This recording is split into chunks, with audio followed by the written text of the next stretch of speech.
finisher of our faith. Kaya sa umaga nito, Lord, patuloy kaming umaasa na Ikaw ay mag-usap sa iyong nobya. Pagpalain mo ang iglesia ni Pastor Danilo, Lord, na kung saan ang dahilan bakit kami nandito, dahil nais namin makisaya, nais namin makita, Lord, ang mga tagumpay na binigay mo sa Kanya. Nais namin, Lord, na magkaroon kami ng contribution, Lord, sa anumang bagay upang mga kapatid namin sa labas ay mabigyan namin ng inspirasyon. Hallelujah, ma-influensyahan, Panginoon, ng Espiritong ibinuhos mo sa bawat isa sa amin. Hayaan mo na ang maliit na iglesia dito sa labas ay patuloy na lumakas ng lumakas, lumago hanggang sa maging isang ganap na puno na matibay, matatag. Hallelujah, na kung saan anumang bagyo ang darating, Lord, hindi sila mabubuwal, hindi sila madidistorbo. Kaya salamat, Panginoon. Naniniwala kami, Lord, na ang iglesia rito ay Ikaw ang nagtayo, Ikaw ang nagtatag. Sapagkat ginagamit mo sila mightily, Lord. Hallelujah. At ginagamit mo silang kasangkapan upang ang mga kapatiran ay pagkukulog-kulog dito at pagsama-samahin. Kaya kami nagagalak sa umaga nito at ang patuloy namin dalangin, Lord, kung paano mo kami sinamahan ang una, samahan mo rin kami hanggang sa matapos ang buong gawain. So yun namin pinagkakatiwala ang lahat ng ito sa pangalan po ng aming Panginoong Jesucristo. Amen. Amen. So, ayoko po kayong pagurin. Makaupo na muna tayong lahat. Siguro, bago tayo babati, basahin ko muna ang ating mga kasulatan at tulungan ako ng Panginoon sa umaga ito. So, hindi ko na kayo patatayuin dahil medyo mahaba itong babasahin kong sulat ni Pablo para sa mga kapatiran o sa iglesia. Okay, basahin ko muna bago tayo magpatuloy. Sa Romans chapter 12, verse 1 hanggang 21. No, basahin ko lahat at nang sa ganon ay makita natin kung ano ang nais ng Panginoon sa kanyang iglesia. At ito po ang nilagay ni Lord sa heart ko. Amen. Dahil total naman, ito naman ay araw ng anniversary o anibersaryo naman ito ng ating iglesia dito sa lugar ng La Paz. Kaya mag-uusap tayo patungkol sa iglesia. Okay.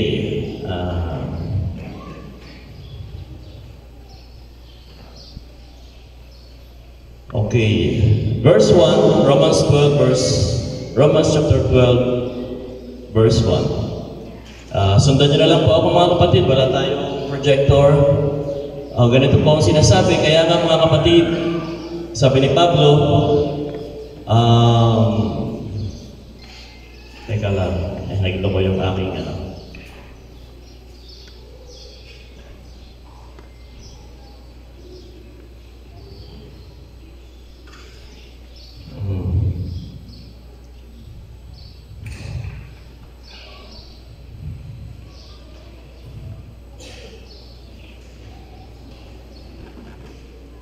Okay. Kaya nga, mga kapatid, pinamamanig ko sa inyo alang-alang sa mga kahabagan ng Diyos na inyong iharap ang inyong mga katawan na isang hain na buhay. So si Apostle Pablo po bilang kapatid natin sa Panginoon ay nire-require tayo na ibigay daw natin ang ating katawan as a living sacrifice. Sabi nga nun, na isang hain buhay, banal, nakaya-aya sa Diyos, na siya ninyong katampatang pagsamba. Huwag kayong magsiayon sa sanlibutan ito. Yan po ang bilin ni Apostle Pablo sa iglesia. No? At kundi mag-iba kayo sa pamamagitan ng pagbabago ng inyong mga pag-iisip upang mapatunayan ninyo kung alin ang mabuti at kaaya-aya at lubos na kalooban ng Diyos. Sapagkat sinasabi ko sa pamamagitan ng biyaya na sa akin ibinigay sa bawat tao sa inyo, na huwag mag-isip sa kanyang sarili ng totoo matayo kaysa nararapat niyang isipin, kundi mag-isip na may kahinahunan ayon sa kasukatan ng mananampalataya na ibinahagi ng Diyos sa bawat isa. So yan, so napakaganda ng sinasabi ng Apostle Pablo na bawat isa daw ay may sukat ng biyaya ng Panginoon. Amen. Kaya hindi natin, tama si Pastor June, hindi natin hahanapin ang sarili natin sa iba o ang iba sa ating sarili. No, huwag natin gagawin yun, matidisappoint tayo. Amen. Kung ano yung nararamdaman nating ministry na binibigay ng Panginoon sa atin, doon natin gawin ang mga kalooban ng ating Panginoon.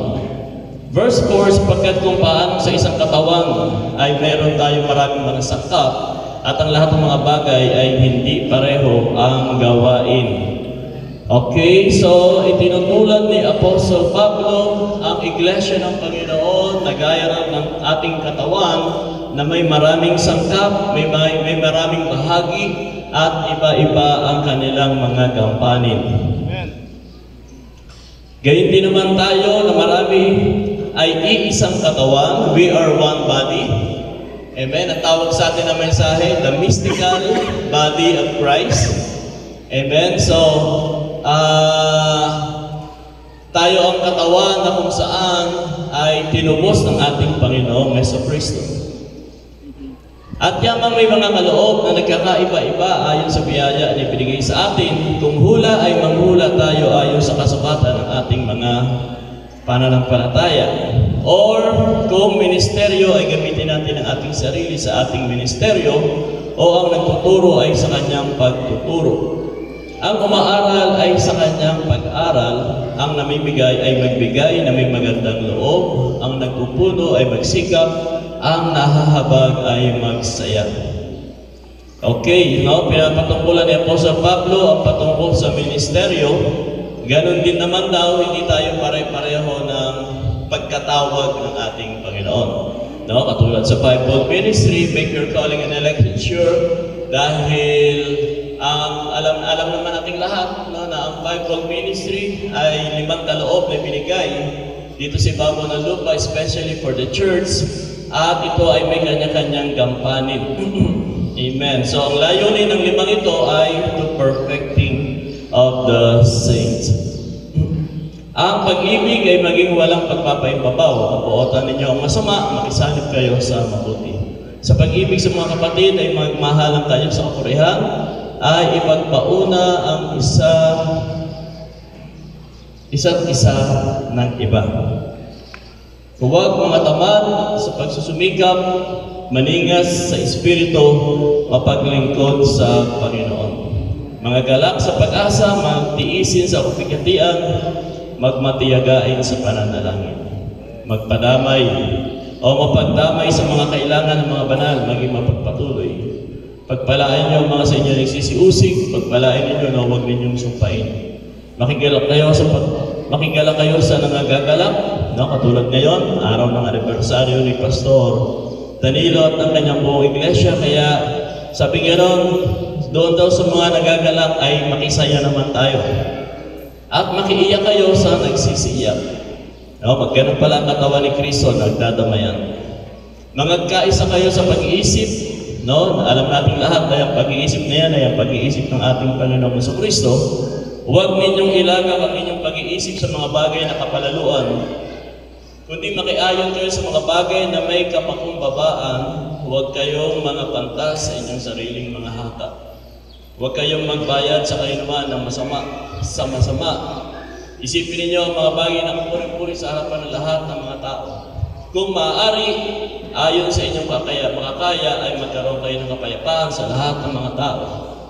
Huwag kayong mga gigantihan, mga iniibig, kundi bigyan ninyong daan ang galit ng Diyos. Sapagkat nasusulat, akin ang paghihiganti, ako ang gaganti, sabi ng Panginoon. Kaya't kung ang inyong kaaway ay magutom, pakanin mo. Kung siya'y mauhaw, painamin mo. Sapagkat sa paggawa mo ng mga gayong bagay, baga ng apoy ang binubuntong mo sa kanyang ulo. Huwag kang panaig sa masama, bagkus daigin mo ng mabuti ang masama. Amen. Ito po ang payo ni Apostol Pablo sa kanyang iglesia. Panahon na yon sa iglesia ng Roma. At naniniwala ako si Apostol Pablo ay isang lingkod ng ating Panginoon na tinawag ng Diyos at pinangunahan ng Santong Espiritu, hallelujah, upang tawagin ang mga anak ng Diyos ng kanyang panahon sa iba't ibang kalagayan, no? Mula sa mga iba't ibang sekta at mula sa iba't ibang mga relihiyon at mula sa iba't ibang mga lahi ay ginamit ng Panginoon si Apostol Pablo upang tawagin ang iglesia ng ating Panginoon. At mahal ng ating kapatid na Pablo ang kanyang mga kapatid sa panahon na yan at nais niya na ang iglesia ng Panginoon ay maiharap ng sakdal, walang batik, walang pulbot, walang kapintasan sa harapan ng ating Panginoon. Amen? At kung titignan natin ang revelation ng Apostol Pablo, si Apostol Pablo po ay mayroong kapahayagan na ang asawa ng iglesia ay si Kristo. Diba? Sabi niya, hindi niyo ba alam na kayo pinag-aasawa ko lang sa isa? At sino yung isa na yun? Yun ay walang iba kundi ang ating Panginoong Kristo. No, we are Christ's wife. No? Tayo ay iglesyang tinawag ng ating Panginoon sa bawat na panahunan upang doon ay kanyang ipunin ang kanyang nobya. At alam natin, sa dulo ng paglalakbay natin, sa dulo ng kasaysayan ng pananaklat na ito, amen, ang iglesia ng Panginoon ay kanyang pakakasalan sa huling mga araw. Kaya habang tayo ay nandito pa, habang tayo ay naghihintay pa sa ating nobyo or sa ating asawang lalaki, spiritually speaking, yun ay walang iba kundi ang ating Panginoong Kristo. Hallelujah!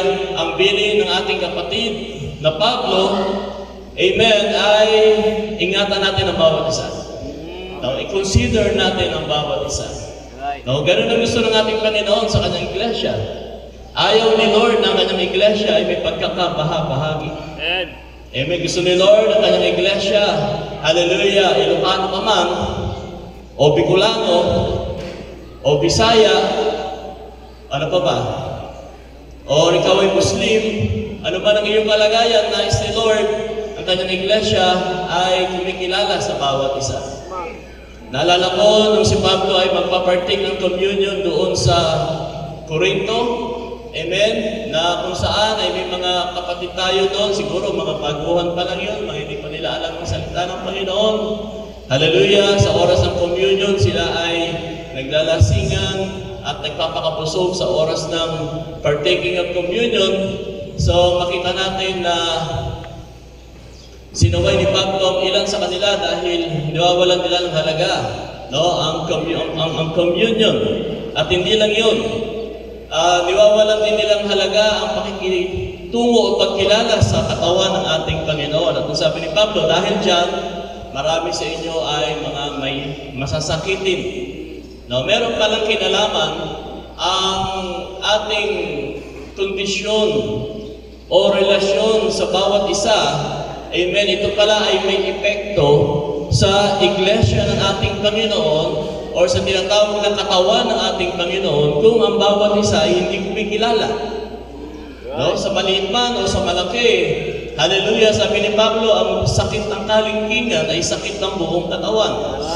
Kaya, ang sinasabi lang dito ni Apostol Pablo ay maging sensitibo tayo sa tinatawag na kapatid.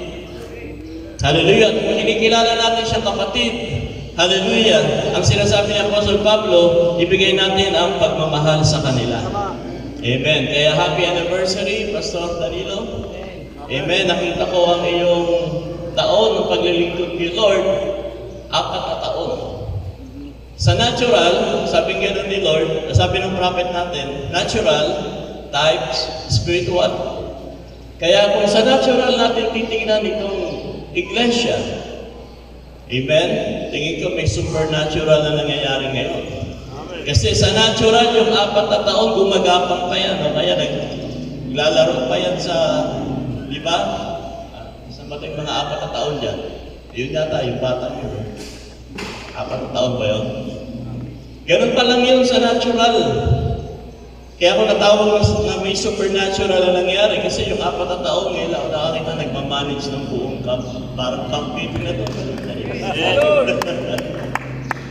Di ba? So ano ibig sabihin nito? Ang Diyos nagmamadali na. Hallelujah. Amen. Sapagkat ang araw ay hindi na natin mapipigilan. Ang panahon ay nagbabadya, nagsasabi na ang Diyos ay malapit na dumating. Tama. Kaya naman ang iglesia ng Panginoon, minamadali na rin ni Lord. Tuloy. Kung ayaw ng iba na mag-host ng mga ganitong gawain, gagamitin ni Lord kahit bata. Sabi nga, kahit bato, gagamitin ni Lord. Pag ayaw niyo magpuri sa Kanya, kahit bato. O, kung ayaw niyo pumalakpak, sabi nga ni Pastor James, no? Kung ayaw niyo walang pumalakpak, hayaan niyo na ang mga silyang pumalakpak yan. Hayaan niyo ang mga silyang mag-amen. Pero kung nandito ang mga anak ng Diyos, naniniwala ko, yung Espiritong nasa sa kanila, tsaka yung salita na naririnig nila, pag ito nagpanagpo, sisigaw ng amen yan. Hallelujah. Diyan magkakaalaman niya kung may Espiritu sa loob ng fellowship na ito. Sabi ni Pastor Jun, kung saan nandun ang salita ng Panginoon, kung saan nandun may nangangaral, kung saan nandun may nagpapagamit, nandun ang Espiritu ng Diyos. Amen. Hallelujah. Kaya huwag kayong papayag na hindi kayo kikibo. Huwag kayong papayag na hindi kayo mag-aamin. Papatanayan nyo lang, wala kayong Holy Ghost.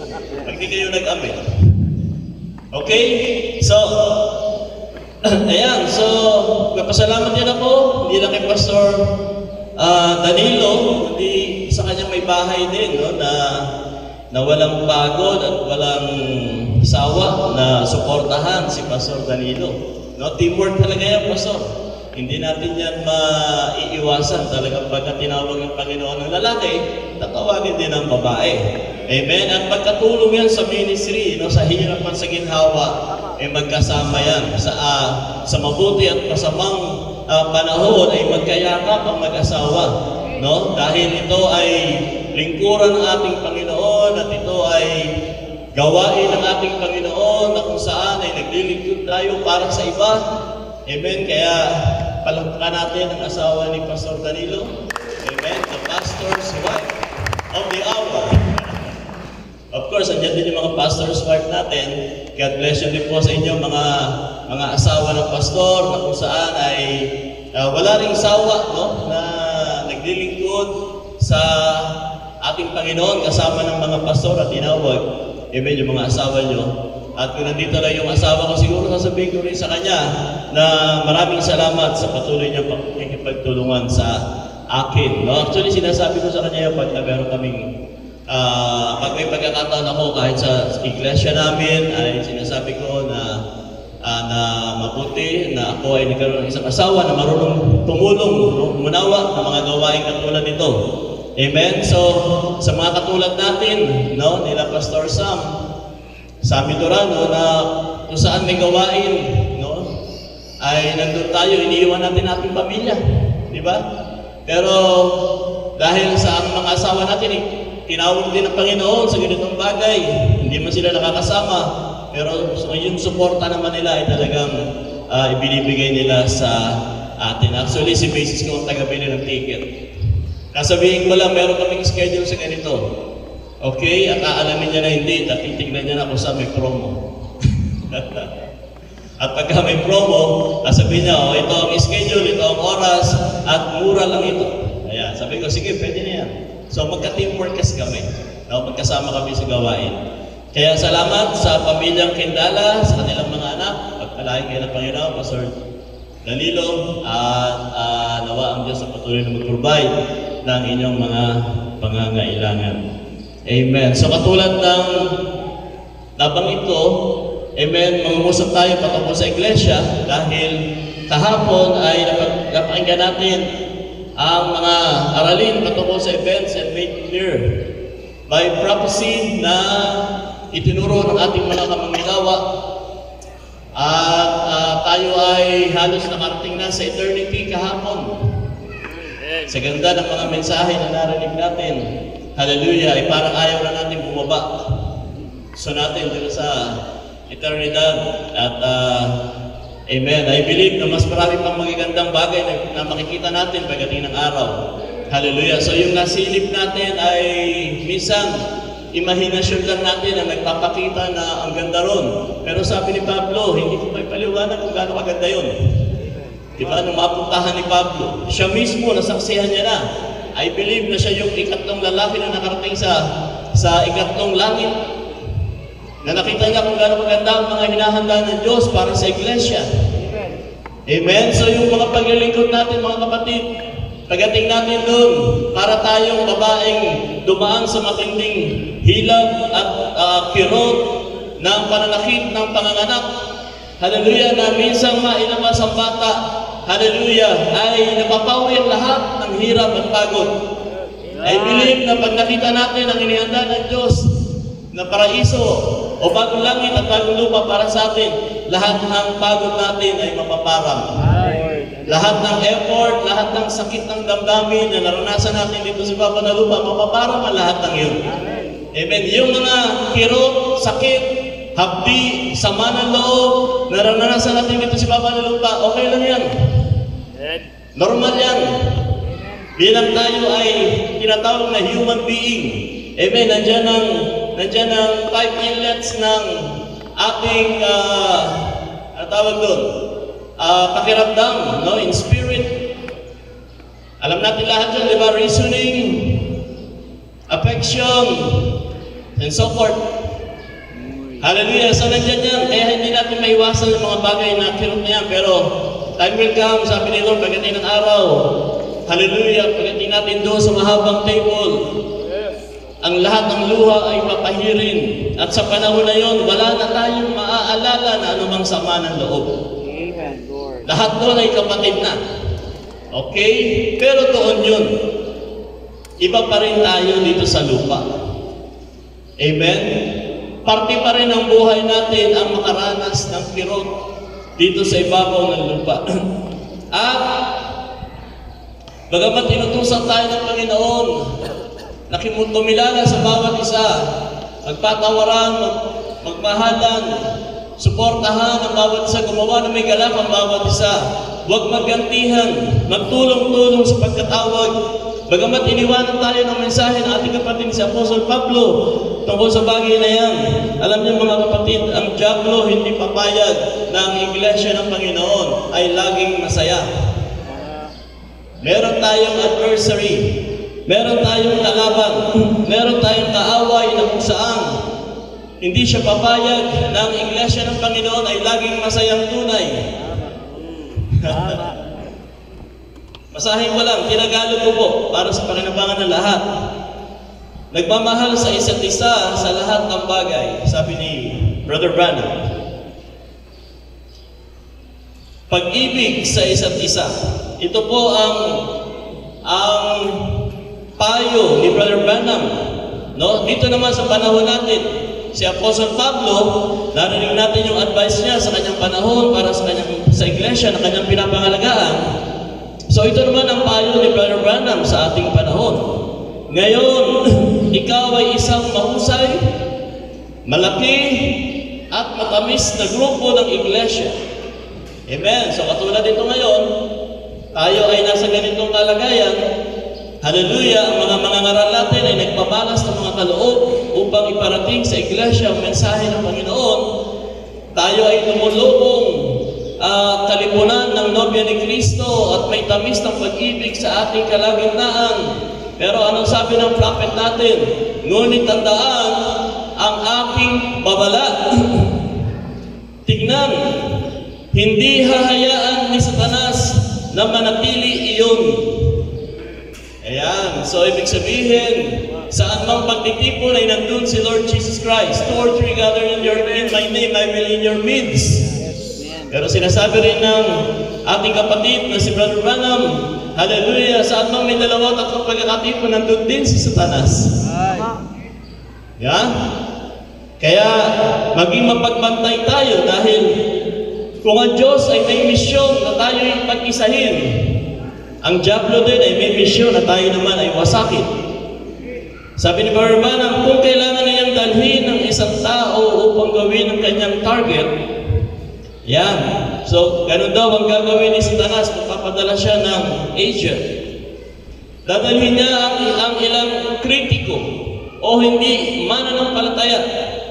Ilalagay siya at ihahalo siya sa pakikisama sa inyo sa ilalim ng katahimikan at ng mga bagay. Hallelujah, pagkatapos ay kukunin niya ang taong may ilang uri ng mga bagay na lason at magsisimula siya sa simbahan kasama nito. Amen. So, ano gagawin ni Satan? Kukuha siya ng tao sa labas o kaya magpapadala siya ng mga critics, ihahalo sa fellowship. Pastor Danilo, hallelujah, bantayan mo ang iglesia mo. Kung ngayon ay nakakabuo kayo ng ganitong fellowship dahil nagkakaisa ang munting iglesia, di ba? Kanina nag-dedicate ng kanta ang mga kapatid natin ng iglesia sa labas. Nakita ko ay kakaunti lang. Wala pa yatang 20. O baka naiiwan lang iba, baka nagluluto yung iba. Amen. Sabihin natin 50 ang iglesia ni Pastor, ang membro ni Pastor Danilo. Amen. Nagagawa nyo ang ganitong pag-handle, pag-host ng fellowship because of the unity. Pero anong sabing gano'n ni Brother Branham? Ina-advisean ka. Huwag ka raw magtiwala. Dahil ang iglesia na nananahimik, na nagkakaisa, na masayang sumasamba at nagpupuri sa Panginoon, sabi ni Brother Branham, magbantay kayo o magbantay ka, Pastor, dahil ang diablo ay papasok at magdadala ng kanyang katawan. Gagamit siya ng katawan ng isang persona upang ang tao na yun ay bigyan niya ng inspirasyon at tuturuan niya kung paano sirain ang magandang fellowship. Hallelujah! Salamat na meron tayong eagle eye na nakakakita ng mga bagay na bago pang mangyari ay pinapakita na sa atin. Amen, Lord. At naniniwala ko na ang mensahe ito ay pindikado ng ating Panginoon. That's right. Hallelujah! Ito ang mensahe ito ay nagbibigay sa atin. Hallelujah! Ng mataas na discerning spirit para makita natin ang galaw ng mga tao kung sino ba ang nagiging blessing o hindi. Amen. Yan ang babala ng ating kapatid sa panahon natin.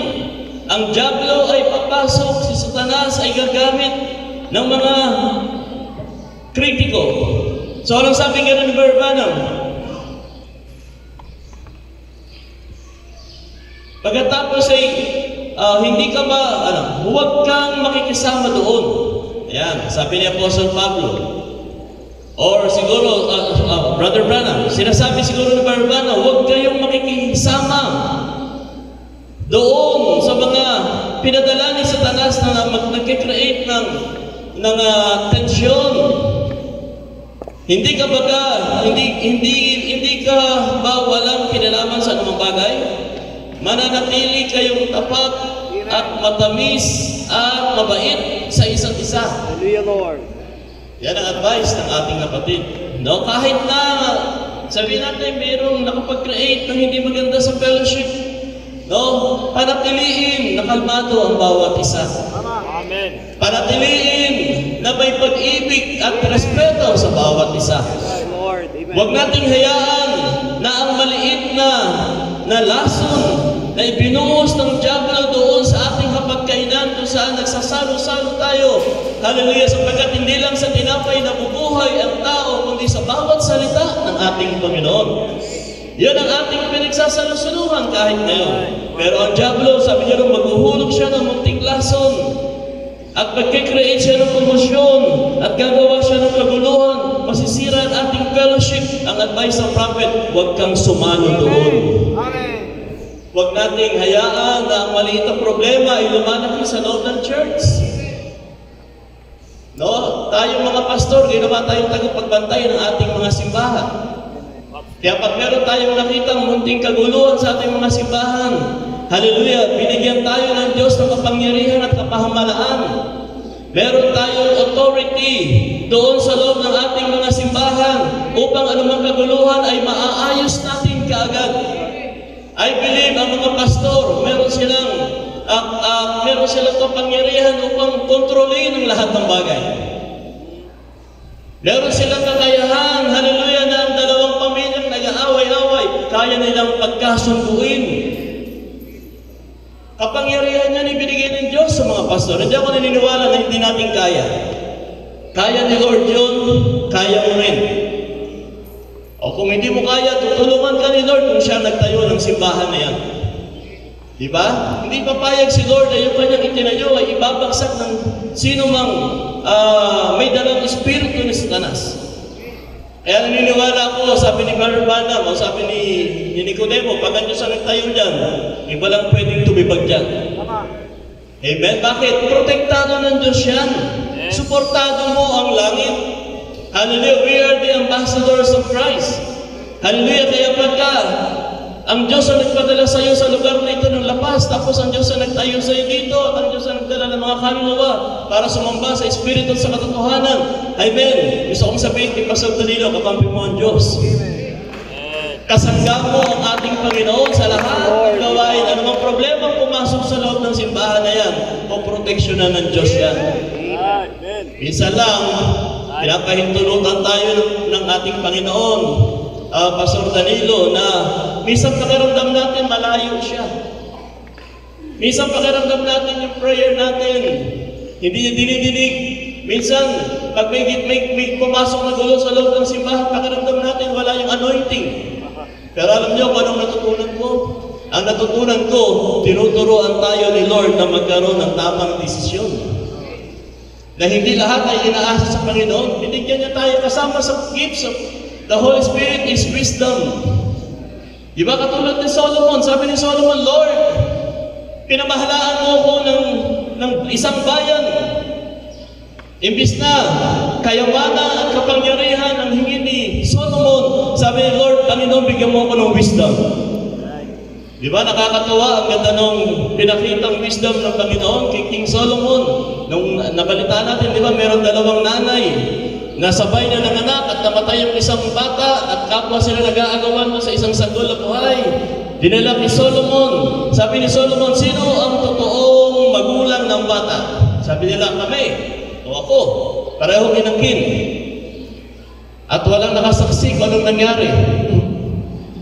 Doon sa batang namatay at inaangkin ng isa. So sabi nung hindi mapaamin ni Solomon kung sino talaga ang hindi ina ng batang yun, sabi ni Solomon, bigyan niyo ako ng itak at nang sa ganoon ay malaman natin, hallelujah, buti pa hatiin na lang natin yung bata at ibigay natin sa kanilang dalawa. Total, para naman sila nag-aagawan. Amen. Pero dahil ang puso ng totoong ina ay ayaw niyang masaktan ng kanyang anak, sabi niya, mahal na hari, ibigay mo na lang sa kanya yung aking anak.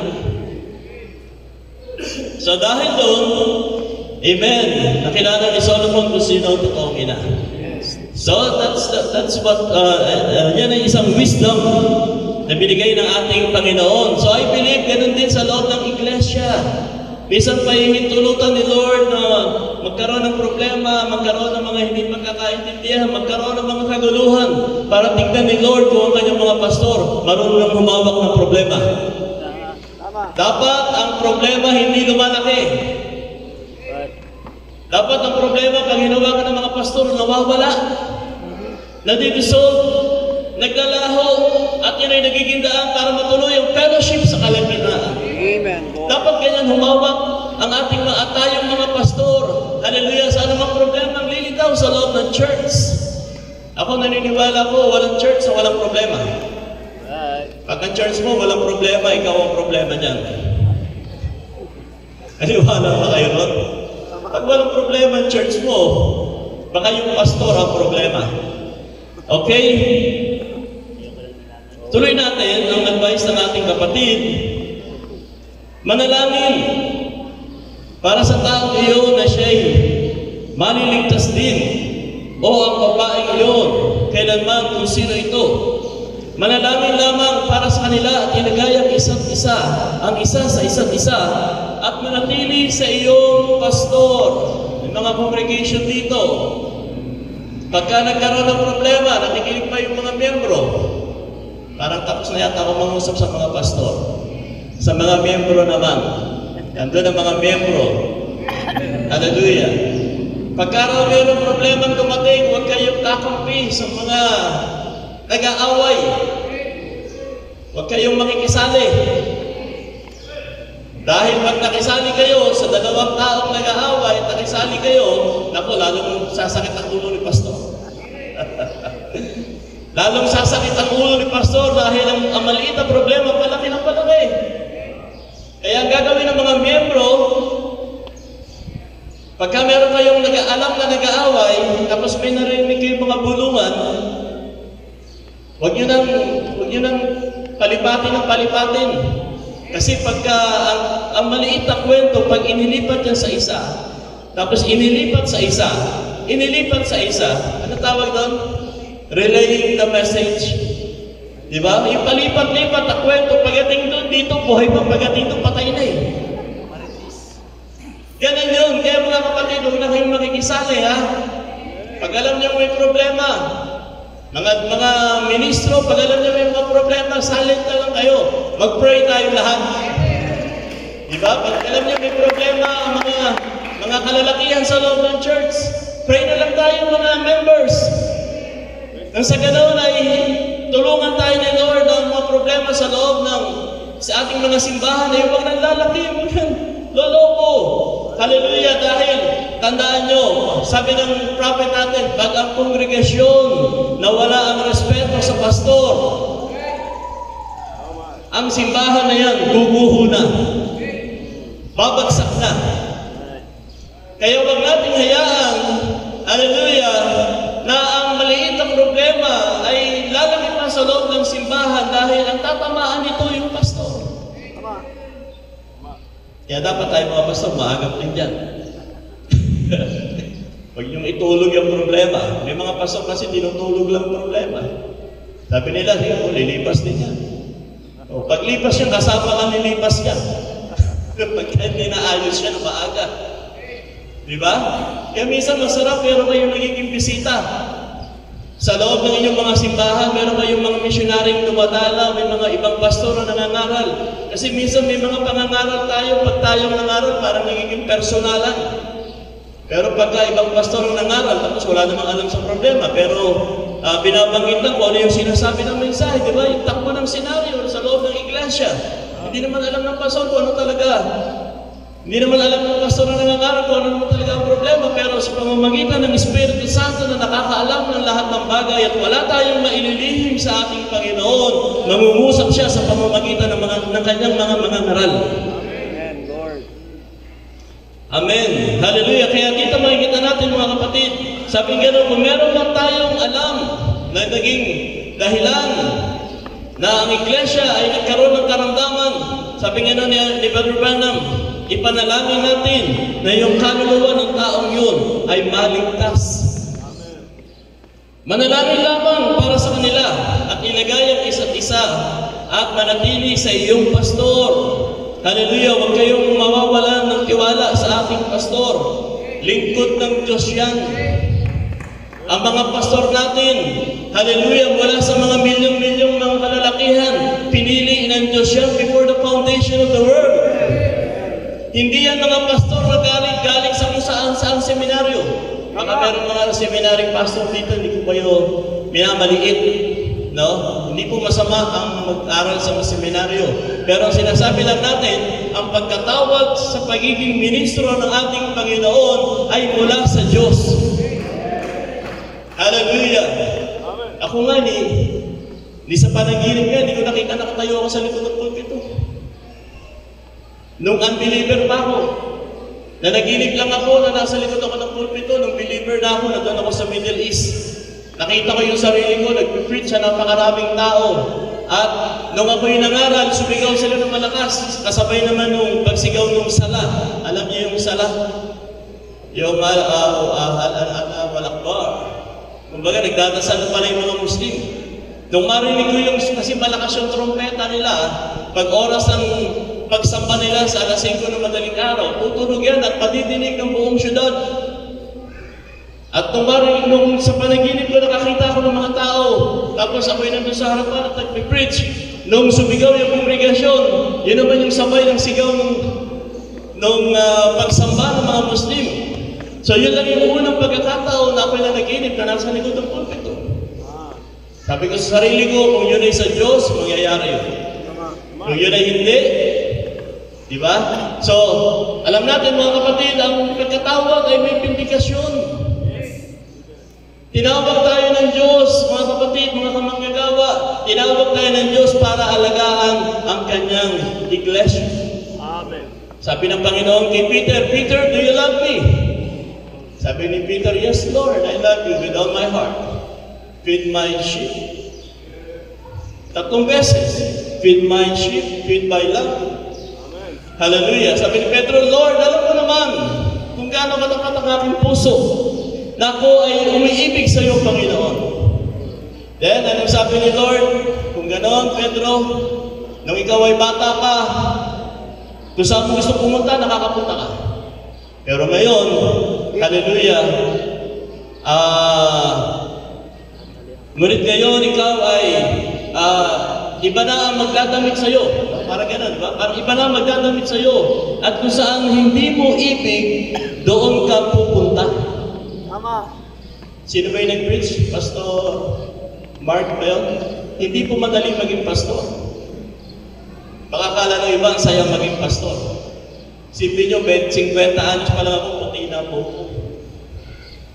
Bakit? Sa dami ng problema sa loob ng church.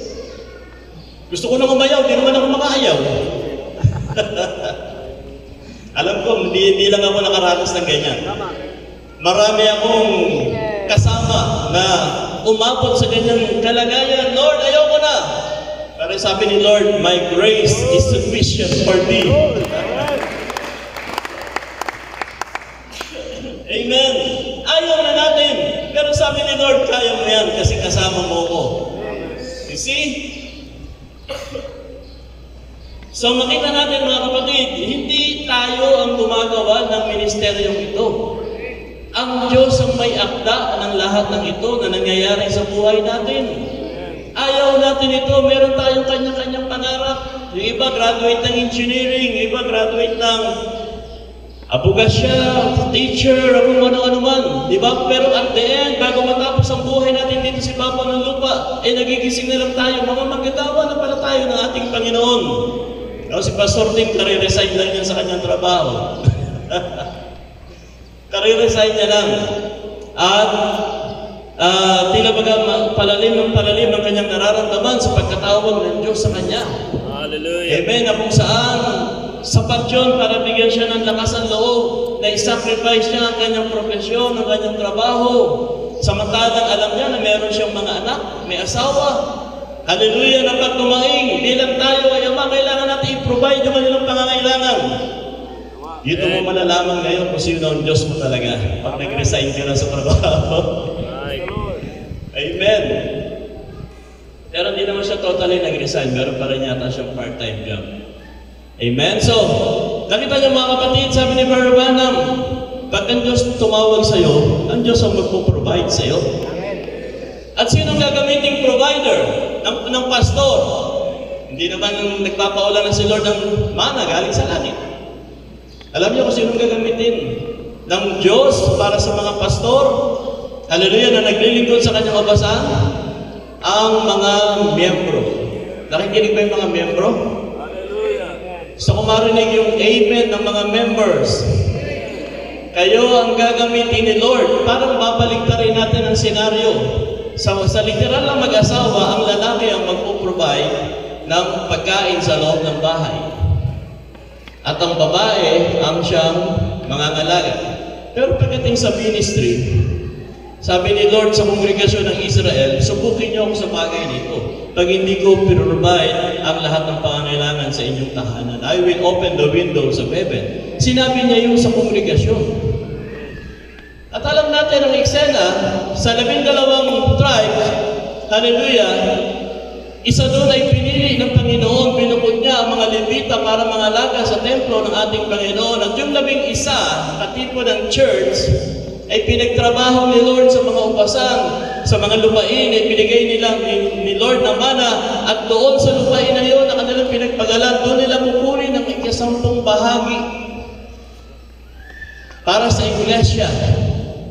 Kaya kung titignan natin, ang pastor habang nag-aaral ng mga kautosan ni Lord para ipapakain sa iglesia, which is the spiritual bread, Amen. Ang kongregasyon naman ay nagtatrabaho para sa pastor. Actually, para sa Panginoon yun, pero si Lord ang magbibigay doon sa pastor. You see, so, ganito ginawa ni Lord para ang iglesia ng Panginoon ay magpatuloy. Hindi ito kaya ng kasal pag hindi tinulungan ng kongregasyon. Okay? At yan ang obligasyon ng kongregasyon, ang i-provide ang pangangailangan sa loob ng templo. Kaya merong ika-10 bahagi. Sino bang nagbibigay ng ika-10 bahagi para sa kanilang mga pastor? Ayaw ni Lord na ang ika-10 bahagi ay hindi niyo binibigay. Alam niyo kung bakit? Kasi yung 10% ng naging sweldo mo, hindi na yan sa'yo, kay Lord na yon. Okay? Kaya pala tawag ni Lord doon sa mga hindi nagbibigay ay robber. Dahil hindi nga naman pala, hindi pala sa inyo yung 10 bahagi. Maring sabihin mo, Pastor, bakit? Hindi na lang automatic na kinaltas ni Lord yung 10%. Thank you, brother. Bakit hindi na lang kinaltas ni Lord yung 10%? Para hindi na ako nagbibigay. Kaya hindi kinaltas ni Lord yun para masubukan yung katapatan mo sa Kanya. Kung kaya mo bang ibigay yung 10 bahagi, no? Ang pagbibigay sa Panginoon ay tanda ng katapatan sa mga blessing na pinagkakatiwala ng Diyos sa atin. No? Kaya parte yan ang magpapalago ng ating Panginoon sa ating mga pananampalataya. Praise God. Amen. So, ayan, makita natin mga kapatid. Tuloy natin. Ngayon, nalala mo ba yan? Darating ang kaaway at kapag siya ay kumapit lamang na mas malapit, magkasama at ang isa sa ginagamit ng diablo para sa isang kaaway ay mananatili o pumasok, maging isa sa inyo, iyon lang. Huwag kang maging clan. Ano ba? Di ba ang ibig sabihin ng clan? Yung kampi-kampi. Huwag daw tayong magkampi-kampi. O magkampihan. Hallelujah! Sometimes, sa loob ng iglesia, isa yan sa pinakamalaking problema ang kinakaharap ng pastor. Pag ang mga pamilya ay naggrupo-grupo na. Diba? Grupo ni Juan, grupo ni Pedro. Dahil sa merong hindi pinagkakasundoan, pag ang mga grupong ito ay sinukahan pa ng ibang grupo at ng ibang pang mga grupo. Hallelujah! Ang diablo, hindi na magtatrabaho. Halong kip-kip na lang yan. At panoorin tayo kung paano tayo magsabunutan sa loob ng church. Paano tayo mag-away-away sa loob ng church. You see, nanonood na lang ang diablo pag nakabuo siya ng 2 grupo sa loob ng church. Dapat ang church ay nagkakaisa. Pero pagka ang church ay nahati sa 2, hallelujah, wala nang trabaho sa Satan. Tatawa-tawa na lang yung sa sulok at sinasabi, sige, mag-away-away lang kayo, magrambo lang kayo, sirain nyo ang simbahan nyo. Ganun na lang ang trabaho ng Satan, taga-hudyok na lang, taga-buyo. Kailangan ma-realize natin, pagka may kaguluhan sa gitna, may diablo sa gitna. Sapagkat ang Diyos natin, Diyos na mapayapaan. Hallelujah, hindi po pwedeng ang Diyos ang siyang pinagmumula ng kaguluhan. So, therefore, pagka may kaguluhan, may diablo. So, alam niyo na kung sinong target. Hindi yung mga kapatid ang target, kundi yung diablo na nasa gitna natin ang target. You see, so yun ang bantayan natin. So, anong gagawin ng church? Magsimula kayong manalangin. Huwag niyong pag-usapan yung mga kapintasan at mga problema. Huwag niyong pag-usapan, huwag niyong pagpulong-pulungan. Anong gagawin? Manalangin, ipag-pray. Yung mga hindi nagkakaintindihan, yung mga nag-aaway-aaway, ipag-pray. At pagkatapos ay pagkasunduin. Trabaho yan ng pastor. Pagkasunduin ng 2 pamilya hindi nagkakasundo sa loob ng church, trabaho yan ng pastor. At sabi ko nga kanina, binigyan siya ng Diyos ng kakayahan para ang 2 hindi nagkakasundo ay mapagkaisa. Yan ay gift na binigay ng Diyos sa isang manggagawang pastor. Hindi yan kaya ng evangelist. Trabaho ng pastor yan. Hindi yan kaya ng teacher.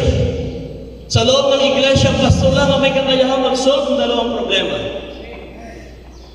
Hallelujah! Sa gitna ng karamihan, mayroon tayong tinatawag ng mga elders. Kung hindi kaya, kung dalawang pastor naman ang hindi nagkakaintindihan, hallelujah! Sino naman ang mag-aayos? Siyempre ang elder.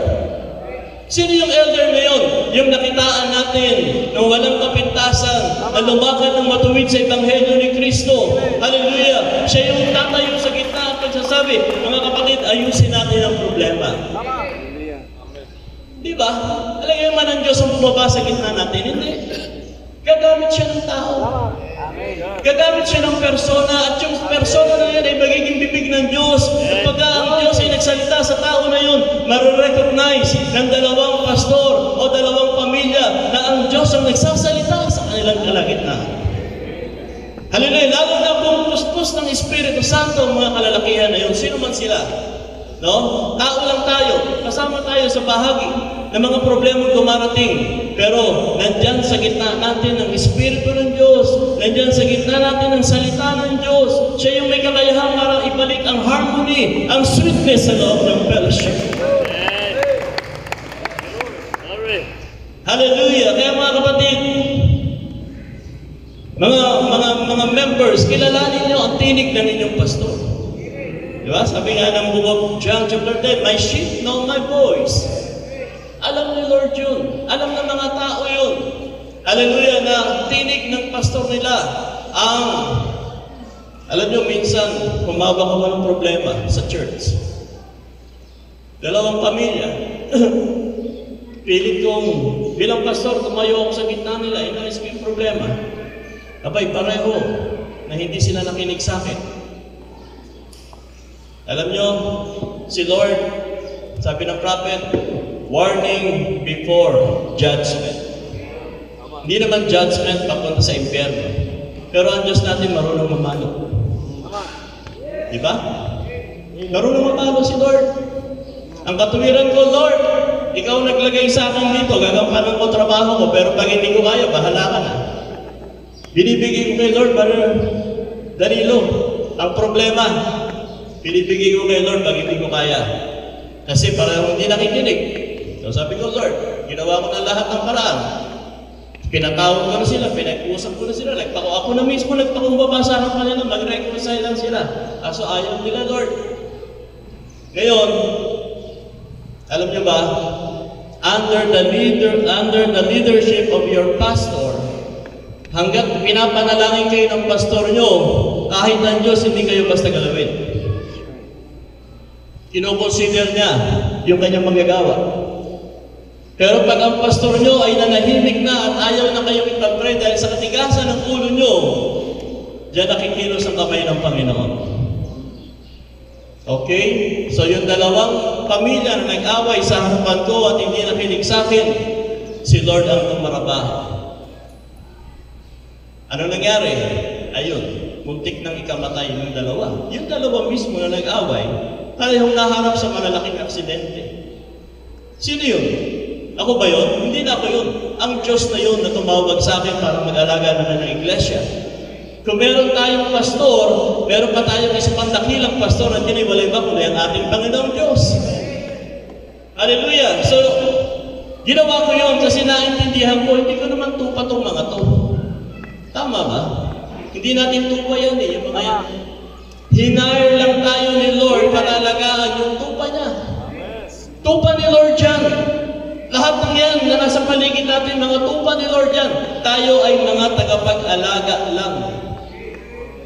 Mga tagapaglingkod sa ubasan ng ating Panginoon. Kung ganon, ito ang revelation na dumating sa akin.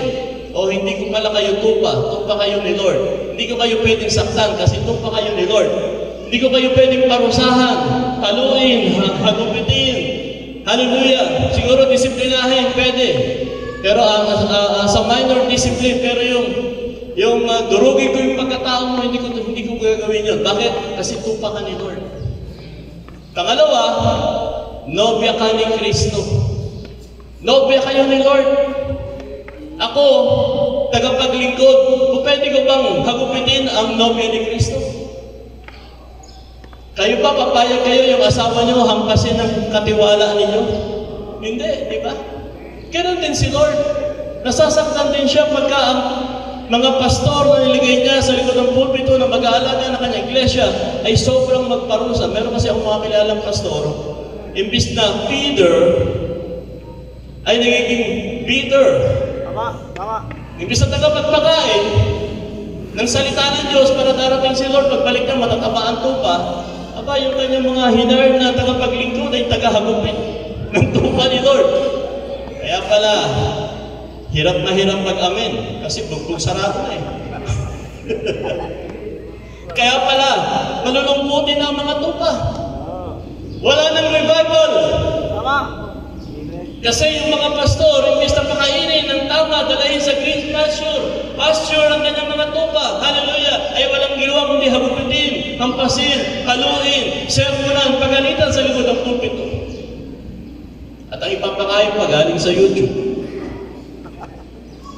Alam, iniwala ko, wala namang ganyan dito sa labas. Di ba?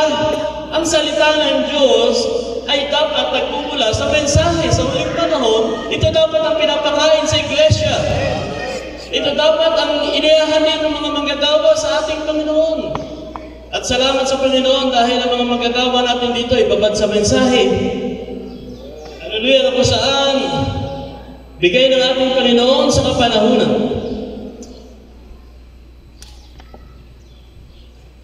Okay.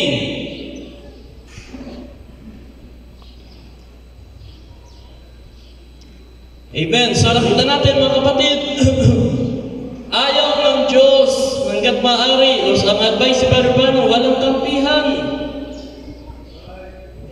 Pinakamainam ito, usapang ministro.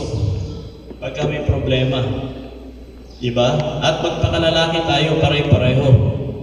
Nang sa ganoon ay ma-express natin ang ating pag-ibig sa kapatiran. Yan pala yung title ko, no? Nakalimutan ko ibigay yung title. Let the brother love continue. Let the brotherly love continue. Hallelujah. Naniniwala ko, sabi ni Lord, malalaman ng mga tao na kayo mga lahit ko pagka kayo ay nagmamahalan sa isa't isa. Sabi pa ni Brother Branham, the beauty of the church is the character of the people. Ang kagandahan daw ng iglesia ng ating Panginoon, hindi yan sa building. Minsan, mga simbahan, sobrang pagpapaganda ang ginagawa. Hindi naman masama yun. Okay lang yun. Pero dapat sumasabay sa ganda ng simbahan ang karakter ng mga tao sa loob.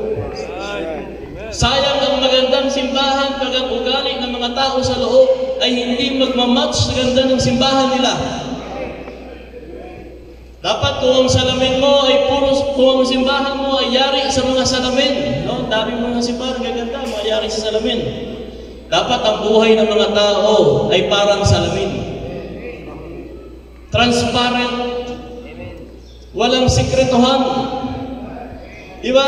Masarap nagsama ang dalawang taong hubad sa bawat isa, hayag ang bawat isa. Walang lihim, walang tinatago, walang bagay na sinisikreto pagkus. Hallelujah, lahat ng sa akin ay sa iyo, lahat ng sa iyo ay sa akin. Nagkakatanawan tayo sa lahat ng aspeto ng pagiging Kristiyano sa buhay na ito. Hallelujah! At dahil doon, magkakaroon tayo ng magandang fellowship, magandang samahan, magandang pag-uunawaan. Anong ibig sabihin nito? Yun ang magandang ugali na hinahanap ng Panginoon, na hindi tayo nag-aaway-away, hindi tayo nagkakagatan. Bagkus ang respeto sa bawat isa ay naipapahayag. Sa pamamagitan ng isang banal na buhay, ay ang tanging paraan na magagawa natin ito. Okay, so ano raw ang kailangan para magawa natin ang mabuting katangian ng isang tao? Mabuting banal na buhay. Hindi tayo dapat bumili o magbenta sa bahay ng Panginoon. Dapat ito isang lugar ng pagsamba. Banal na itinalaga para sa layuning iyon. Hindi ito isang lugar ng bisitahan. Ito ay isang lugar ng pagsamba. Hallelujah. Speaking of pagsamba, no? Sabi ni Lord, sabi ni Brother Branham, ang simbahan daw, hindi ito lugar ng visiting place. Hindi ito lugar ng negosyo. No? Ayaw ni Brother Branham na sa loob ng simbahan, nagninegosyo tayo. Ayaw ni Brother Branham na ang loob ng simbahan ay nagiging meeting place. No? Kwentuhan, tawanan. Amen. Doon daw sa lugar na yun, dapat ay may pagsamba. May pag-awit sa Panginoon, may papuri sa Panginoon. Yun po ang ating mga simbahan, mga kapatid. Sinasabi ko sa iglesia, hindi lang kay Pastor Danilo, kundi sa bawat iglesia, igalang natin ang bahay-sambahan. Kung saan doon tayo pinakatagpo ng ating Panginoon. No? Ayaw ni Banubanam na ang simbahan ay may tumatakbong mga bata. Ayaw. Dahil sabi niya, ang espiritu, sensitibo. Ayaw ni Banubanam na habang may nagpipreach, may nagte-text. Okay minsan emergency, okay lang mag-text. Pero yung mag-i-scroll ka ng YouTube, may nakita kang maganda, oras ang gawain, nanonood ka ng YouTube, hindi yan katanggap-tanggap sa presensya ng ating Panginoon. Okay? Ayaw ni Banubanam hanggat maaari, pag oras ang gawain, dapat walang bubble gum sa bibig. Minsan meron nagbabubble gum. Ayaw ni Banubanam na sa oras ang gawain, may nagkukwentuhan at iba ang pinag-uusapan. Nasa loob kayo ng fellowship, pero nandun sa labas ang iyong isip at puso. Hallelujah! Ayaw ni Banubanam. Lalong ayaw ng Bible na pupunta tayo sa harapan ng dambana na meron tayong problema sa bawat isa. Tama? Sabi ng Bible yun. Saan ba natin mababasa yun?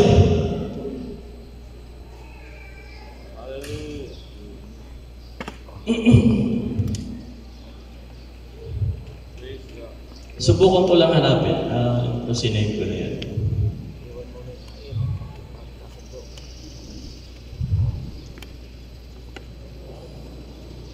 Okay, wala. Bigyan nyo lang ako ng konting time.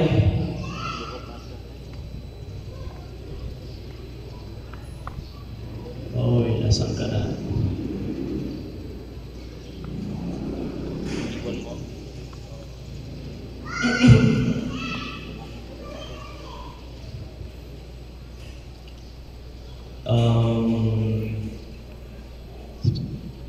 Sandali lang po, nabura ko yata.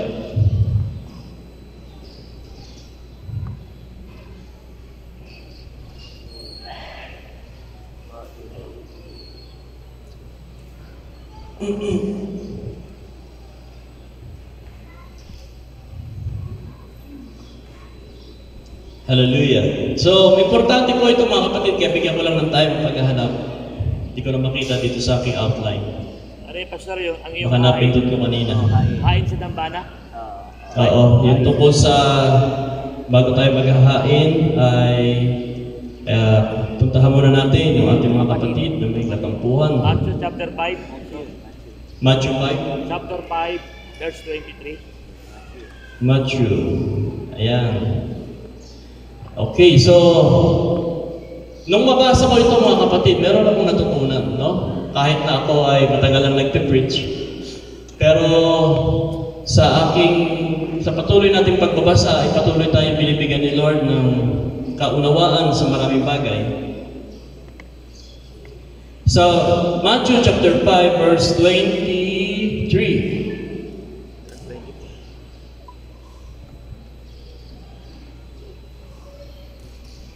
Therefore, if thou bring thy gift to the altar, and there rememberest that thy brother hath ought against thee, no, kung ang iyong kung nalaman mo raw na sa iyong kapatid ay merong anumang laban. Na kung titignan natin dito, yung setup ni Lord, halimbawa ako yung worshiper, magdadala ko ng alay kay Lord. At sa isip ko, meron akong naalala na meron pala akong nakatampuhan. Hindi yung brother ang pupunta sa akin, kundi ako na nakaalala na meron palang may sama ng loob sa akin. No? Malala mo na ang iyong kapatid ay mayroong anuman laban sa iyo. Then, ano sabi niya, iwan mo rin sa harap ng laban ang hain mo, yumaong ka na yung lakad, makipagkasundo ka muna sa iyong kapatid, at kung magkagawin, magbalik ka at ihandog mo ang iyong hain. Okay, this is a personal dealing ni Lord. Hindi ibang tao ang magsasabi, puntahan mo yun. Hindi, yung damdamin mo ang nagsasabi, may problema. Diba sabi gano'n ng bukop dyan? Pagka ikaw ay nanalangin sa Lord, tapos wala kang naramdaman sa iyong puso na anumang konsensya, sabihin mo sa Panginoon ang iyong hain at ipagkakaloob sa iyo ang iyong hain dahil wala kang nararamdaman anumang guilt. Pero sabi ni John, kung may nararamdaman kang guilt, hindi mo matatanggap ang iyong request dahil meron ka pang dapat ayusin. So naniniwala ko itong Matthew chapter 5 patungkol sa reconciliation. Hallelujah, para sa isang kapatid o pag-aayos para sa mga hindi pagkakaintindihan. This is a personal relation o personal dealing ni Lord sa atin. Ako naniniwala ko pag ministro, mataas ang niya, malakas yung kanyang konsensya, conviction. Sangayon ba kayo ron, mga manggagawa ng Panginoon? Malalim. Naranasan ko yan. Bago ko ituloy ito, nung ako'y nasa Saudi, merong isang katrabaho na parang pinapersecute niya ako. No? Nagsasalita niya ako ng mga biro na mga hindi magaganda. Dahil ako'y Kristiyano lang. Yun ang dahilan niya. Hanggang sa dumating sa puntong hindi ko na nagustuhan talaga yung binitawan ng salita. Kinumpronta ko na. Sa isip-isip ko, bahala na kung ano mangyari. Kinumpronta ko na. Sa awa ng Diyos, hindi naman kami nag-awa. Pero ito na. Tumakbo ang mga ilang araw, tuwing makikita ko siya, kinakabahan ako. Ay, bakit kinakabahan ako sa tao na yan? Hindi naman ako tatakot. Hanggang sa dumating yung dahilan bakit umiinit yung dibdib ko dahil ako'y kinakabahan. Yung pala, ang sabi ni Lord sa akin, puntahan mo yung tao na yun, makipag-aray mo ka. Eh di nag-resulig ako kay Lord. Ako na nga yung naragkabyado na yan, ako pa. Pinatulan mo parang gano'n. Hindi ka dapat nakikipag-away, Kristiyano ka, puntahan mo, ayusin mo yung problema mo. Aba, kala niyo ba madali? Hindi madali yun. Meron din akong pride. At sinasabi ko sa sarili ko, siyang nagkasala, siyang nanukso, siyang nang-asar sa akin. Wala akong problema sa kanya. Pero yung conviction, palalim ng palalim, pabigat ng pabigat, palakas ng palakas ang sigaw ni Lord, ayusin mo yung problema mo. Ewan ko kung meron kayong ganyang pakiramdam. Pero ako personally, hindi lang isang beses, 2 beses, 3 beses na naranasan ko sa buhay ko. Pag naramdaman ko na yung ganung bagay, alam ko na may ihuutos si Lord na hindi ko gusto. Yan ang buhay pastor. Para sa akin lang, in my own experience. Hindi na ikaw nabubuhay para sa sarili mo, nabubuhay ka na para sa iba. Nabubuhay na tayo para kay Lord. Instrumento na lang tayo sa kamay ni Lord. At ayaw ni Lord ang pangalan niya napipintasan dahil sa atin. Kaya sabi ni Lord, ikaw ang pinagmula ng kaguluhan, puntahan mo yung problema. Alam nyo, hanggat hindi ko ginagawa yung utos ni Lord, nagiging miserable yung buhay ko unti-unti. That's my experience. My personal experience. Kaya ginawa ko, nung oras sa merienda namin, dahil hindi ko na rin kaya yung pressure na nilalagay ni Lord sa akin, pinuntahan ko na. At of course, alam niya na Kristiyano ako, alam niya na may sinisimbahan ako sa Saudi. Siguro, nung hindi ko pa ginagawa yun, nakatuwiran niya. Ganyan ba kayo mga Kristiyano? Diba? Nakikipag-away? Ganyan ba kayo mga Kristiyano? Ganyan, wala din pala kayo pinag-iba sa akin. So, nung pinuntahan ko yung mga kapatid, hindi nagtagal, naging magkapatid kami. Unbeliever siya, believer ako, pero magkapatid kami. Bakit? Dahil merong nagpakumbaba na isang Kristiyano. Hallelujah. So nakita natin mga kapatid, I believe, lalo na sa loob ng fellowship. Di ba kung sa labas, hindi pumayag si Lord na sumasamba ako, tapos alam ko may kaaway ako, alam din ni Lord yun. Hindi pumayag si Lord na ganun-ganun na lang. So lalo na rin siguro sa loob ng church. Hindi ba? So sa advice ni Matthew, nakipagkasundo ka agad, no? Ano sabi ganun? Madaliin mo na. Huwag mo nang patagalin. O huwag mo open, mga pastors, in my observation, pag mga pastor ang nag-away, 20 years ang pinakamababa bago magkasundo. Totoo ba? Depende siguro sa attitude. Depende siguro sa pride na dala-dala natin. Minsan tumatagal, 20 years, okay, papabahin natin, 5 years. Pero sabi nga, puntahan mo na kagad, huwag mo nang patagalin, huwag mo nang palubugin ng araw. Pero marami akong kilalang pastor, hanggang kamatayan, hindi nag-aregla. Hindi ko masisi. Tao lang din eh. Pero, mga ministro tayo ni Lord. Diba? Mga pastor tayo eh. Tayo yung tinatawag na modelo. Tayo yung tinatawag na example. Tayo yung tinatawag na guide. Ginaguide natin yung mga tao sa tamang buhay. At sinusundan tayo ng mga tao. Buong tiwala hanggang kamatayan, susuportahan tayo ng mga yan. Hindi yan bibitaw, hanggang kamatayan, sasamahan tayo yan.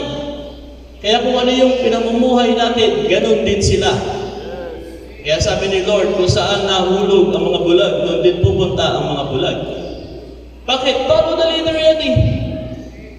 Kaya kung follow the leader yan, dapat alam natin kung gaano kalaki ang responsibilidad ng isang pastor sa kanyang kinalalagyang posisyon. Hawak po ang kaluluwa ng mga yan. Naniwala ba kayo ron? Sabi ni Hermano, ano ba yung pinangaral ni Pablo? Pinangaral ko rin yun. Nandiyan ba si Pablo? Diyan din ako pupunta.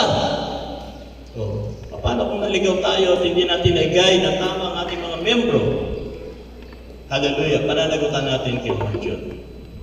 Pero alam ko naman na hindi papayag si Lord na ang kanyang nobya ay maligaw. No, I believe mga nobya ang kaharap ko. Hindi kayo yung mga pastor na pinapisa doon sa mga pisaan, mga propeta at mga pastor.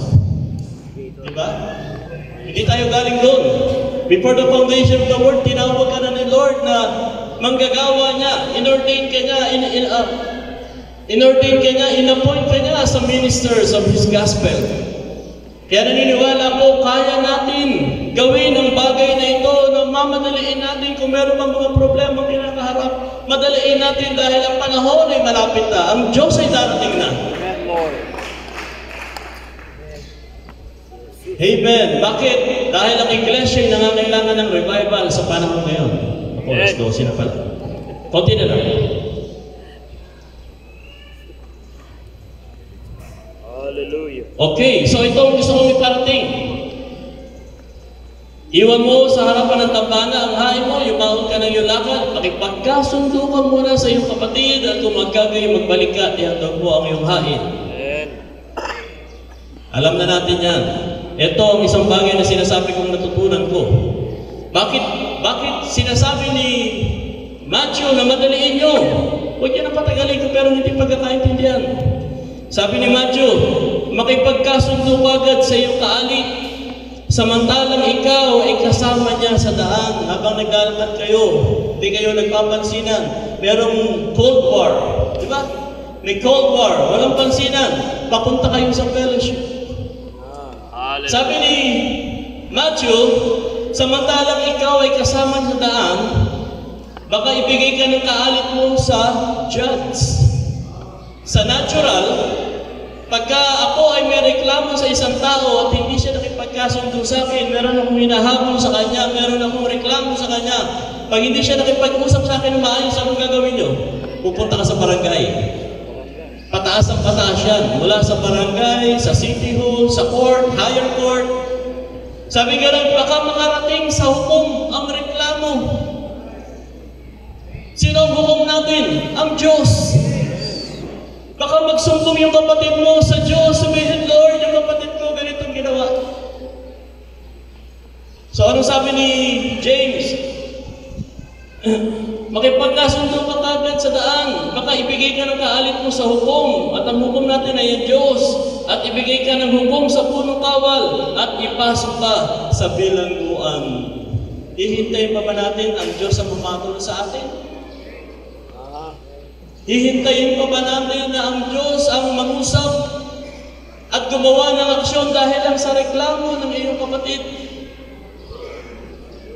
Huwag nawang mangyari, sabi niya. Arregluhin mo na habang nasa daan kayo. Di ba, kalabitin mo na, Brad. Gusto ka? Ganun lang naman yun, kalabit lang. Siyempre, lilingon yun. Medyo sa plato nga lang natin. Di? Pagkain mo na ng balikat mo, sabihin mo, usap tayo. Pag-usapan natin yung problema. Di ba, ganun lang naman yun eh. Arregluhin natin ito. Kung ano yung problema, pag-usapan na lang natin. Alam mo, pagka yung lalaking yung puspos din ng Espiritu Santo, tapos kagad, nung araw na yun, tapos kagad ang usapan. Ang problema, pag parehong tigasin. Diretso yan, dapat walang ano yan, pansinan. Sabi ni Apostol Pablo, malaman mo man ang mga hiwaga, mabuksan man ang mga selo, marinig mo man ang pitong pulot, mahalag sa iyo ang lahat ng mga hiwaga. Kung hindi ka marunong makipagkasundo sa iyong kapatid, wala kang kabuluhan. Makapagpalipat ka man ng bundok sa pamamagitan ng iyong pananampalataya, kung wala kang pag-ibig sa iyong kapatid, wala kang kabuluhan. Diba? Sabi yan ang kasulatan. Kasulatan na nagsasabi niyan, mga kapatid. Kaya kung tayo ay mga totoong lingkod ng ating Panginoon, hindi tatagal itong usapan na ito. Alam niyo kung ano lang ang pinakamahirap pag-aralan? Yung Revelation. Minsan, ang dali natin makatch. 7 seals, catch kagad natin. Diba? Mga mystery, catch kagad natin. Godhead, alam natin. Pero yung sa yung 5 letra, hindi natin kayang i-share. Alam niyo kung ano yun?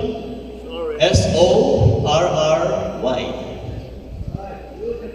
Word sorry, brother. Yan ang pinakamahirap bitawan ng isang minsan. Hindi lahat ha, hindi lahat. Pero sa experience ko, bago ako mag-sorry sa asawa ko, ang tagal ng buwelo.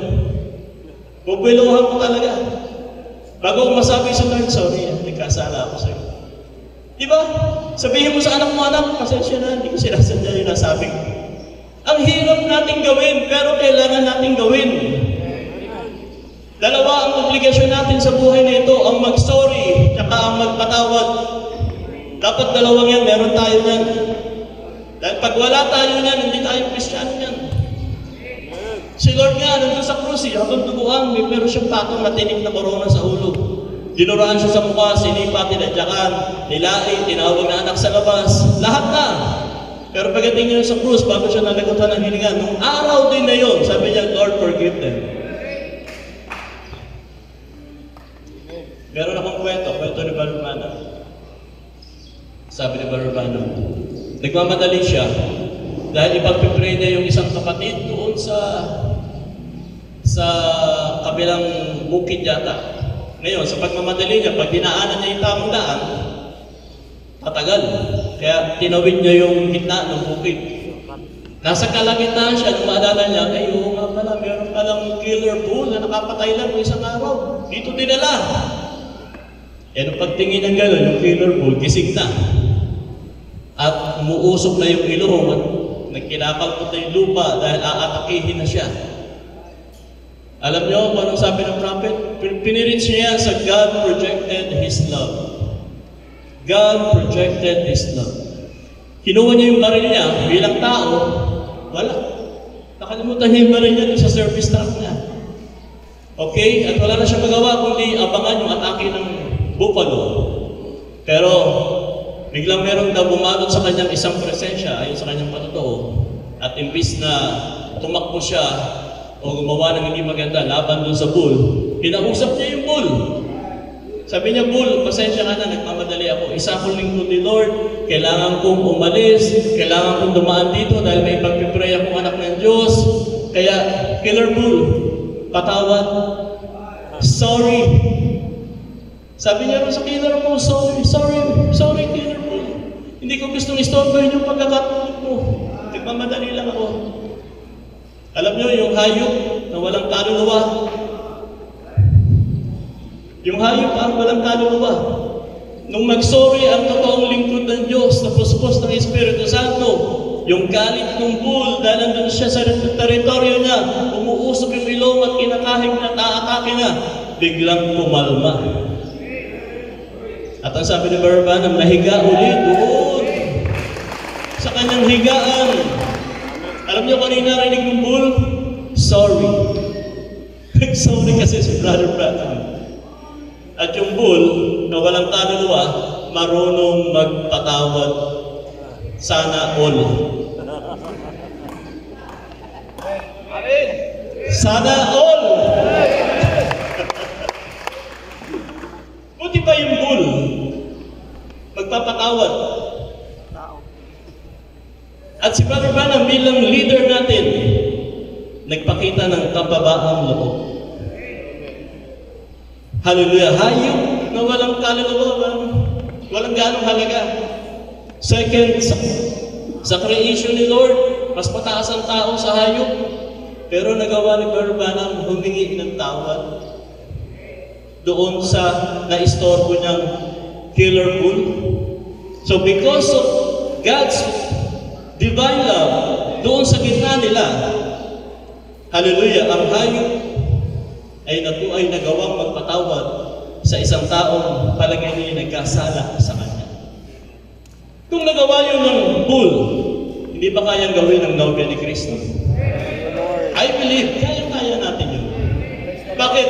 Dahil nasa atin ang Espiritu ni Kristo. Na sinasabi niyang sa inyo at darating panahon hindi na ako makikita na sa libutan, ngunit makikilala niyo ako sapagat ako ay isa sa inyo.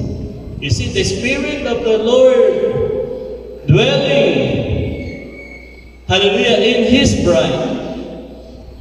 At naniniwala ko kung ano yung buhay na naipamalas ni Kristo dito sa ibabaw ng lupa. Siya ring buhay ang makikita ng mga tao sa buhay ng nobya. It's the same power, the same word, the same manifestation, the same projection. Kaya sa umaga nito mga kapatid, ito ang masasabi ko, let thy brotherly love continue. Huwag niyong iwawala ang pag-ibig sa kapatiran. Huwag niyong ipagpapalit ang kapatid sa halaga. Minsan because of the utang, nasisira ang relasyon. Hindi halaga. Walang halaga ang fellowship. Walang halaga ang pagiging magkapatid natin. Lahat tayo binili ng dugo ni Kristo. Yan ang halaga natin. Kaya pag sa akin may nagkakasala sa akin, hindi yung mukha ang tinitignan ko. Yung halaga ng dugo ni Kristo na nasa Kanya, yun ang tinitignan ko. Dahil walang halaga yun, walang katumbasyon, kahit magano kalaki ang nagawa niyang kasalanan. Iniisip ko, nobya ito ni Kristo. Doon ako tumitingin, mga kapatid. Sa totoo lang, wala akong kaaway. Wala akong kaaway. Bakit? Dahil ang revelation sa akin, basta message believer, I don't care kahit anong doktrina mo. Basta message believer, nobya ka ni Kristo. Bakit po? Ba't gano'n ang pananaw ko? Kasi hindi naman ako, wala akong karapatang mag-judge. Pwede mo bang sabihin, ito, mga serpent seed, ito, mga foolish virgin. Wala tayong authority gano'n. Di ba? Ang sabi lang ni Lord, malalaman ng mga tao sa labas sa kayo mga ligay ko pag nagmamahalan kayo. Yan lang ang commission ni Lord. Dalawang doktrina ang kinikilala kong major doctrine ni Lord dito sa lupa. Alam niyo kung ano yung dalawang doktrina na yun, maliban sa iba't ibang mga doktrina? Ang dalawang doktrina na nakikita ko na natutunan ko sa pag-aaral ng Biblia, love your God with all your heart and with all your soul. Number one doctrine na dapat nagaganap natin. Number 2, love your neighbor. Mahalin mo yung kapatid mo. Kahit sino pa yan. Mahalin mo yan. Well, kung magkasala, reviewin mo. Pero, reviewin mo na hindi lang baga siya yung kapatid na kailangan lang maituwid. Pero hindi para sabihin, tapo niya sa impyerno, nakasalanan. Hindi natin trabaho yun. Trabaho ni Lord yun. Okay, so yun po mga kapatid, huwag natin kalimutan. Let the brother love continues. Kala nito mayo, tatawarin niyo ako. Dapat tayo ng 12:30. So, umitin natin ng my song. Hallelujah.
At kami po ay nahahanda sa panibagong yugto, lalo na ng Iglesia ni Pastor Danilo.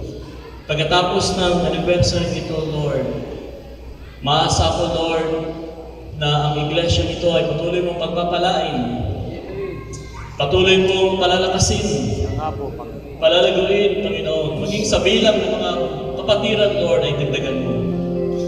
Patatagin mo si Pastor Danilo, Panginoon. I-anoint mo siya mula ulo hanggang paa. Bigyan mo siya ng wisdom, Lord, kung paano niya mauunawaan ang mensahe mo sa ating mga araw. Ganun din ang mga kasabay ng aming mga kailangan sa Kanya. Ang provision para sa Kanya, sa pagkain ng kanyang mga anak, Lord, ang kanyang buong pamilya. Pagkain, Lord, mga basic needs, O God. Hallelujah, tinataas din namin sa iyo. At patuloy mo siyang gamitin hindi lang sa loob ng Iglesia, maging sa labas ng Iglesia, Panginoon. Pagpalain mo si Pastor Danilo.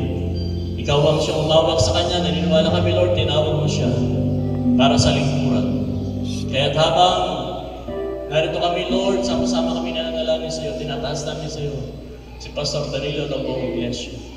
Ganon din, Lord, ang mga kapatid, ang mga kapastoral, Lord, from other churches na nanggaling pa sa iba't ibang lugar, Panginoon. Nag-travel sila ng 10 oras, 20 oras.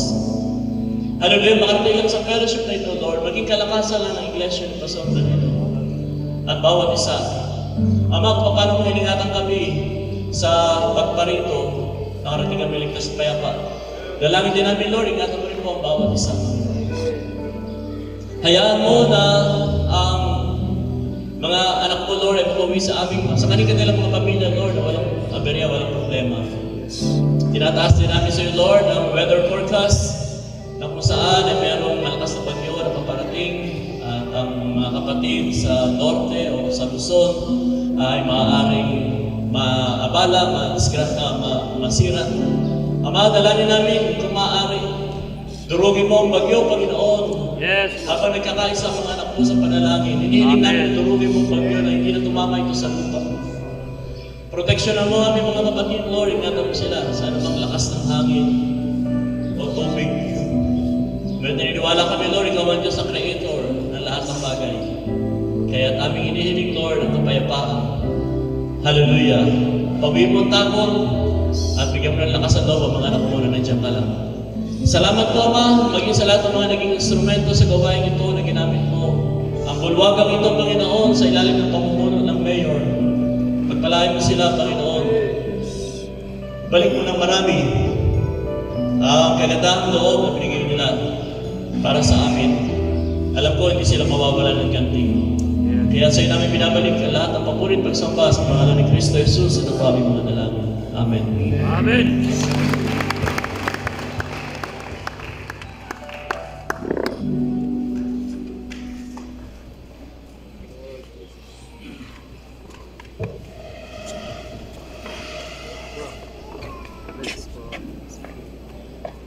Hello.